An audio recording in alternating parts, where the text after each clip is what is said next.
Commander Alejandra Reyes kept her eyes fixed on the seamless obsidian wall of the tactical sphere. From the outside, it was a simple bubble centered in Banyan's CIC. On the inside, it was a dynamic universe of ghosts and predictions. Every contact in the outer Kuiper belt rendered in living light. Red markers for Arcali ships pulsed like angry embers. The few blue icons that denoted human hulls looked small and desperately alone. All the screens were silent now because the time for debate had passed. Project Matryoshka was about to step out of simulation and into war. Chrono checkpoint T10, the flight deck announced. Barely a tremor ran through Banyan's titanium carbon spine, yet Alejandra felt it in her teeth. The drive capacitors were charging, a hum so deep it came through bone conduction. Across the command nests, the officers traded nervous glances. General von Reiter's image appeared in the sphere, transparent enough that Alejandra could still see the field icons through him. "Captain," he said, using her previous rank out of habit, "the board wants confirmation. You are still go for Generation 1 separation." Alejandra recognized the fear behind his formality.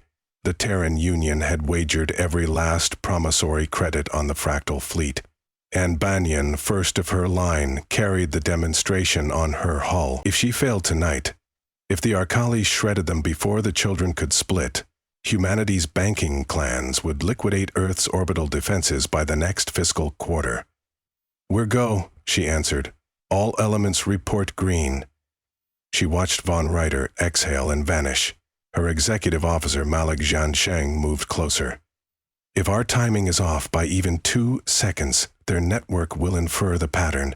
They'll re-index before we reach second order." "I know," Alejandra said, softer than she meant to. The Arcali fought like a hive of mirror-bright knives, millions of micro-intel packets, course-correcting in collective near-real time. Humanity had tried brute tonnage, jamming, stealth, relativistic slugs. All had failed. So engineers at Bernal Station had asked a different question. What if you stopped trying to fool the Arcali and instead forced them to answer too many questions at once? The result was the Fractal fleet. Starships that could split, then resplit, spinning off self-similar offspring until no supercomputer could thread a single coherent solution. You could not shoot what you could not decide how to label. Alejandra flexed her gloved hand. She could still feel the heat of the plasma torches from last month's final integration test. 17 years of research had been reduced to one tactile procedure. Engage the explosive rails and watch the vessel bud like a dividing cell. "Helm," she said. "Mark the envelope boundary. Weapons arm only EMP first pass. I want them alive long enough to panic." A chorus of acknowledgments rippled outward. The ship obeyed.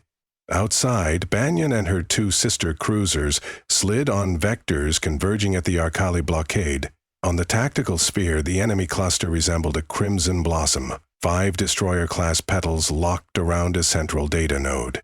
That node was the real prize, a shrouded cylinder called a crown shard. Crown shards didn't merely coordinate Arcali forces. They rewrote subordinate heuristics on the fly. Kill the shard and you melted the fleet's brain. "T2, the deck called.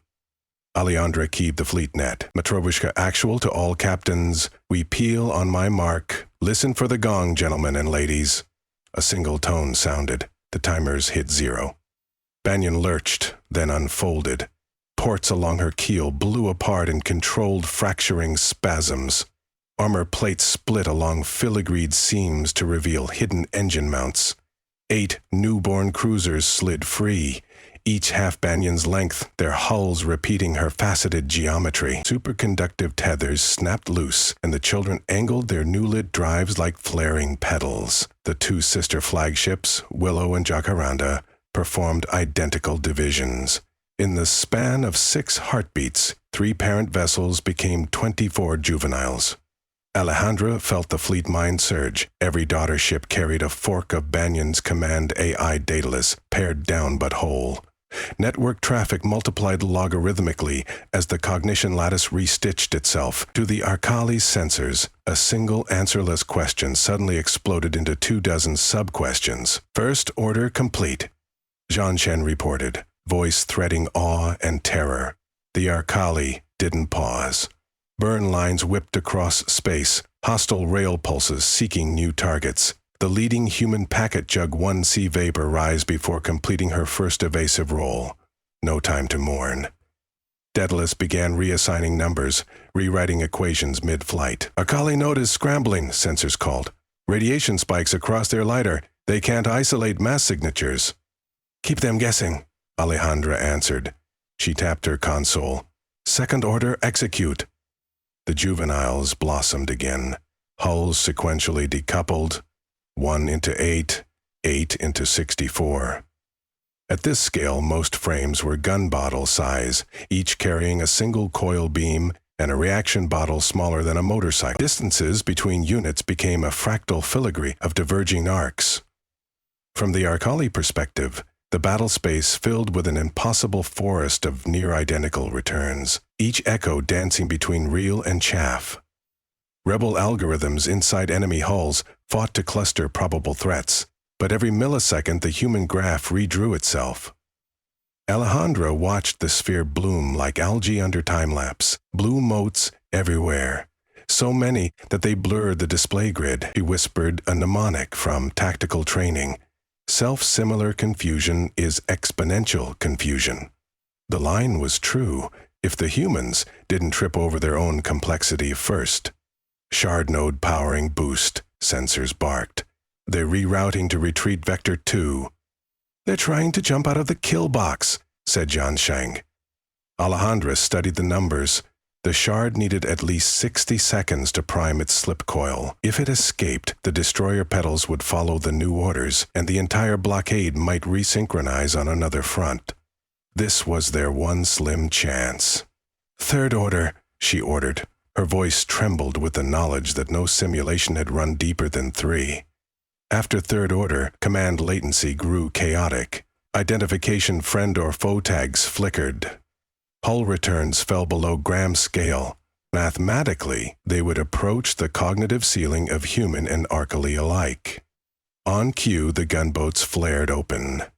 Each hull fractioned into dartlets, sectored pods barely larger than coffins. They carried half-meter muon capacitors and a nanoforge full of boron slugs.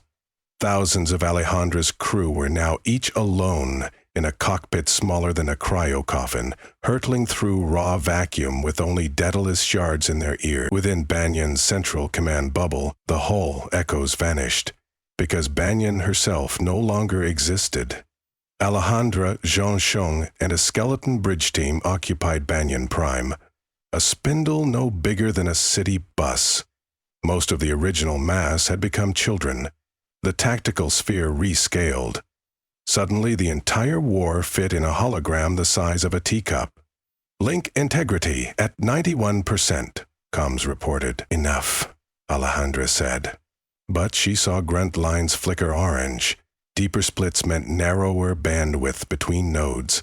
At microsecond distances, signals dwarfed by light speed lag went out of sync. It was the same bottleneck Arcali suffered, except humans had fingers crossed that their stochastic doctrine would hold one step longer. Daedalus spoke in her ear. Probability corridor open. Recommend asynchronous strike pattern wave 3 alpha. Approved, she whispered. It was surreal taking orders from an intelligence that was inside her every vessel, yet no longer inside any single one. The dartlets angled. On the sphere, blue converged on red, not as a wave, but as nested spirals, the flight path encoded with grasshopper curves. Alejandra remembered scribbling on chalkboards during her PhD years.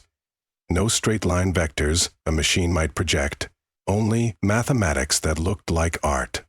Arcali pedals spat tungsten thunderstorms. Darts died by the dozens. Blue icons winked out, each representing a man or woman who had volunteered to be a living bullet.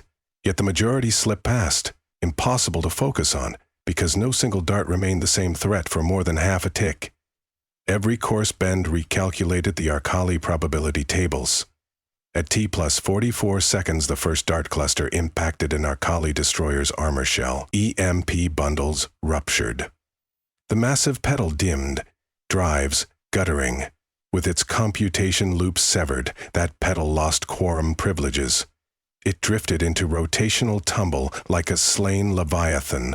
Shards slip coil at 40%, sensors said. Alejandra bit her lip. They must push one order deeper, but there was no tested procedure after third order. She opened a private channel to Zhan Shang. "If we go forth, we lose deadless coherence," she said. Zhan Shang's face looked gaunt in the lavender light. "But we gain time. The shard adapts by solving. Make it solve more puzzles." Alejandra hesitated, but the shard had reached 60%. She thumbed the fleet net. "All units, fourth order voluntary split." Regulations insisted on the word voluntary. At this depth, each pilot decided whether to break their own craft into autonomous microfighters. Nobody could order another human to become dust. Confirmation lights flowed in, hundreds, then thousands. The Dart pilots were ready to disintegrate. "Execute," Alejandra said. The 64-kilo gunboats cracked apart along fractal seams grown by molecular printers for this moment.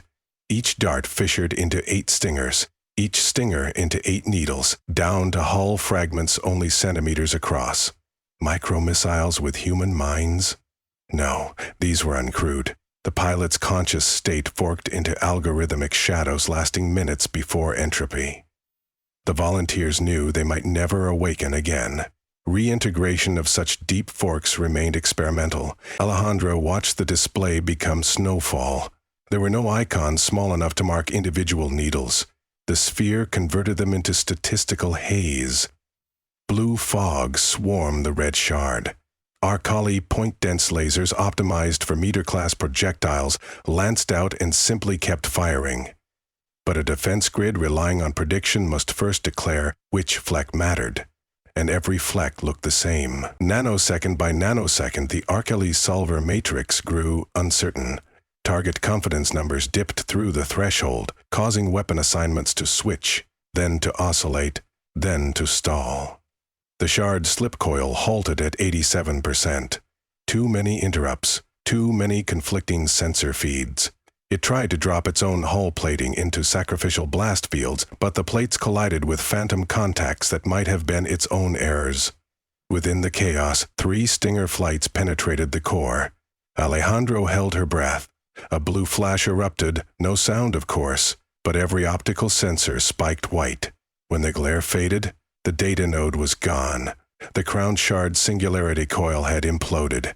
Without their prime brain, the Arcali petals froze, then aimlessly drifted. Silence inside Banyan Prime felt like being in the eye of a dissolving storm. Across the command nests, adults who'd been too busy to fear finally remembered how. Some cheered, one collapsed, several simply stared at the blinking silence on their monitors. "Confirm kill," sensors said, voice breaking. Alejandra inhaled shaky air. "All units regroup to nearest parent hull. Begin reintegration protocol." If reintegration proved impossible, if the ghosts they had created refused to collapse back into selves, then victory would taste like ash. The process proved slower than modeling. At third order, Daedalus could call its shards home by transmitting checksum lines. At fourth order, many stingers no longer had receivers intact. Crews had to track telemetry manually, then broadcast directional tones to lure their children. 3 hours later, only 42% of the fleet had recombined. A triage board listed missing pilots, their forks unrecovered, their biological originals in cryo awaiting enough neural delta to allow waking. Without matching integrities, the originals would remember nothing of the battle and suffer permanent identity drift. Alejandro switched channels to Zhan Sheng. "We leave in 2 hours, as we are. Even if the survivors lose half their memories. Especially then," she said. "They need home and silence, not another round in the grinder." He nodded, grief in his posture. She turned to the forward viewport. No tactical overlays, just naked stars. Aimless Arcali petals still drifted, harmless for now. Human dart clusters herded them toward Neptune's heliopause to be studied or scuttled later. The comm panel pinged. General von Reiter again. His face was flushed with jubilation. "Incredible work, Commander! The board expects you at Luna for debrief. Parliament already wants a speech. They're calling it the Blossom Maneuver." Alejandra felt tired, small. A speech? Half my people are algorithmic echoes trying to remember their own names. Von Reiter's expression faltered only briefly. Their sacrifice turned the war. Humanity's debt is collective, she finished for him. Yes, sir. I'll talk when the living are accounted for. She cut the channel before protocol demanded. The viewport stars continued their indifferent glow. Hours later, in her tiny spin locker, Alejandra accessed the medical queue. Names scrolled past: Yara Chen Liu, cognitive reintegration incomplete; Baptiste Nye, partial success, but phantom limb syndrome across an entire phantom body; Daljit Singh, unrecoverable. Beside Daljit's name was a single line: Fork persists at fourth order stinger, ID 4C117. Structural intact. Decision loop ongoing. Meaning Singh's copy, a cluster of code aboard a 20-gram shard, still danced somewhere in the Kuiper dark, refusing to die or return. The Navy would classify it as exigent non-material asset, and maybe years from now another fleet would track the ghost. Or maybe it would simply go on thinking alone, fractional and immortal. Alejandra closed her display. She replayed the action in memory. The impossible bloom, the fractal shedding of selves. Self-similar confusion is exponential confusion, but also exponential cost. Humanity had, for one day, become a question no empire could answer. In the process, parts of themselves had drifted beyond retrieval. Was that victory or metamorphosis? She doubted Parliament cared. Yet she suspected the universe had heard a new kind of music in that blossom of blue and red, a chord that would not stop reverberating until something stranger yet replied. She opened the ship-wide channel. "This is Commander Reyes. We struck a blow today that will echo, but echoes fade unless carried. We will carry it home, to sleep, to memory. To those we left unresolved, we remain your witness. To those we bring home, we remain your harbor. Banyan, coil drives to 22%. Set course for Sol. Let's put our pieces back together." A ripple of tired acknowledgments came through the hall. Alejandra felt Banyan Prime rotate, a seed aligning with gravity's sunlit pole. Around them, survivors of the Fractal fleet formed hesitant lines, each parent ship nursing its children close, like petals folding at dusk. She hoped they could grow whole again. She hoped the missing fragments found peace, or at least purpose.